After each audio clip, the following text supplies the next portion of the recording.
কোথাও হাঁটু পানি, আবার কোথাও কোমর সমান। এ চিত্র কলকাতা শহরের। পূজার আনন্দের মাঝেই সোমবার থেকে টানা বৃষ্টিতে নাকাল ভারতের কলকাতা। বৃষ্টির পানিতে সড়কে তৈরি হয়েছে তীব্র জলাবদ্ধতা। পানি পেরিয়েই কর্মস্থলে ছুটছেন অনেকে।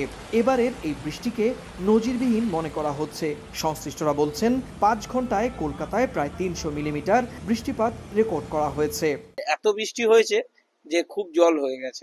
72 সালে বেঁধেছে, তখন 3 দিন জল জমা ছিল। এখন তো তারপর থেকে আর এই প্রথম এতটা জল আমি আমার এজ অব্দি দেখি। অফিসে এসছি, সব বন্ধ। দুর্গা পূজা আছে না, দুর্গা কালকে ঘট স্থাপনা হয়েছে, 3 ঘন্টা হেঁটে হেঁটে এসছে। এরই মধ্যে জলাবদ্ধতা নিরসনে কাজ শুরু হয়েছে বলে জানিয়েছে কলকাতা পৌরসভা কর্তৃপক্ষ। বৃষ্টি কবলিত বিভিন্ন এলাকা পরিদর্শনে যান শহরের মেয়র। আমরা যেখানেই জল ফেলি, কলকাতার জলটা পড়বে গিয়ে খালগুলোর থেকে যাবে নদীতে, নদীর থেকে যাবে সমুদ্রে। এই সবটাই ভরে রয়েছে, টুইটুম্বুর হয়ে রয়েছে। বৃষ্টিতে বেশি জলমগ্ন হয়েছে উত্তর ও দক্ষিণ কলকাতার বেশ কিছু এলাকা। সুব্রত আচার্য, সময় সংবাদ, কলকাতা।